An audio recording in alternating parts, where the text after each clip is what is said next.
CST, un terrible drame qui s'est déroulé le vendredi 10 février 2023. Pierre Palmade se trouvait au volant de sa voiture, en Seine-et-Marne, lorsqu'il s'est déporté sur la voie de gauche, percutant de plein fouet un autre véhicule.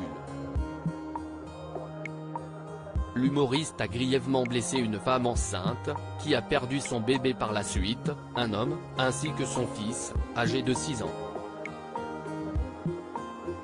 Une enquête pour homicide et blessure involontaire par conducteur ayant entraîné une incapacité totale de travail supérieure à 3 mois a été ouverte. Ce dimanche 19 février, dans les colonnes de BFM TV, le conducteur du taxi qui a récupéré les 2 passagers a fait quelques confidences. Il a d'abord expliqué les avoir transportés de la maison de campagne de Pierre Palmade à leur domicile parisien. Ce dernier est spécialisé dans le transport de personnalités et il connaissait bien l'humoriste.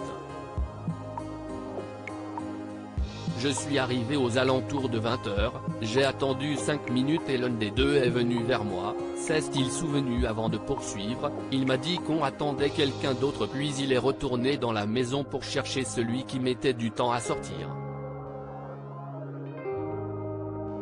Si ce trajet l'a beaucoup marqué, CST notamment parce que les 2 passagers semblaient perdus. Cela m'a paru un peu bizarre. Quand je leur ai demandé où ils allaient, ils m'ont dit Paris, mais sans savoir où, a-t-il affirmé. Était-il encore sous le choc de l'accident? Le trajet des 2 passagers de Pierre Palmade se précise puisque le chauffeur de taxi se souvient d'en avoir accompagné un jusqu'à Rambuteau, entre le 3e et 4e arrondissement et le second à Marx-Dormois, dans le 18e. Selon le conducteur, le trajet s'est déroulé dans le plus grand des calmes. L'un était sur son téléphone, l'autre paraissait fatigué, choqué et portait des lunettes de soleil dans la voiture, en pleine nuit, s'est-il souvenu avant d'ajouter que les 2 hommes avaient chacun un sac, de taille moyenne, qu'ils l'ont gardé avec eux. Ce qui l'a également marqué?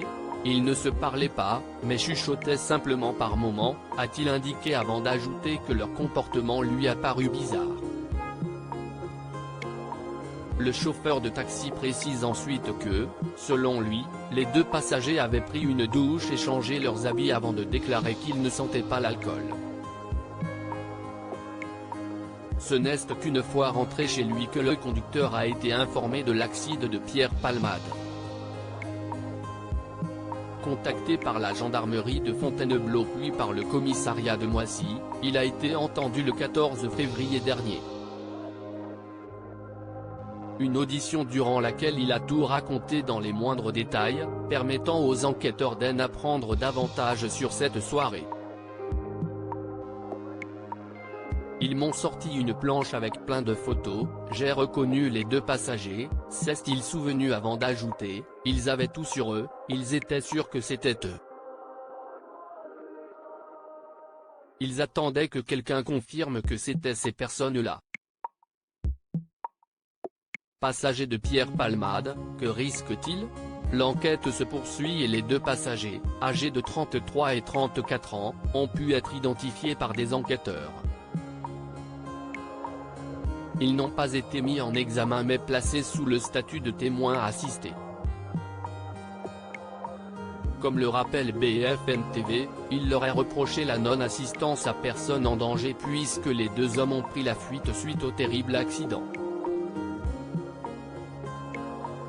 L'un d'eux s'est rendu tandis que l'autre a été interpellé à Clichy-la-Garenne, dans les Hauts-de-Seine quelques jours plus tard.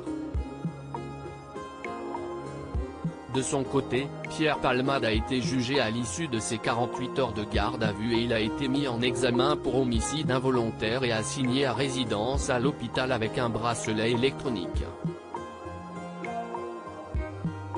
L'humoriste fait également l'objet d'une seconde enquête pour détention d'images pédopornographiques et les investigations ont été confiées à la brigade de la protection des mineurs.